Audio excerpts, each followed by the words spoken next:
ข้าวซอยเชียงใหม่ หมดแล้ว บ่แล้วเถอะ พอผ่านเป็นแบบ อืมเอาคำนึงไว้กับคำนึงเนาะ คำเรื่องทำยังไงรถ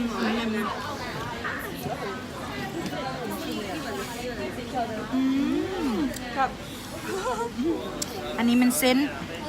นมันจะมีแบบกรอบๆเส้นมันจะเป็นแบบกรอบๆเส้นหมี่เนาะเขาจะใช้เส้นหมี่ ทอด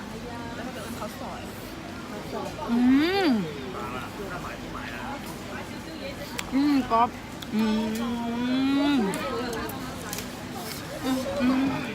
เส้นหมี่กรอบ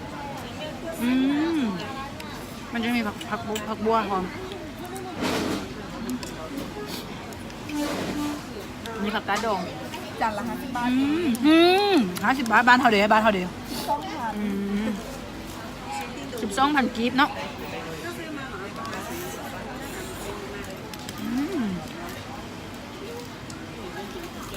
สดน้ำ แบบแซ่บเลยค่อย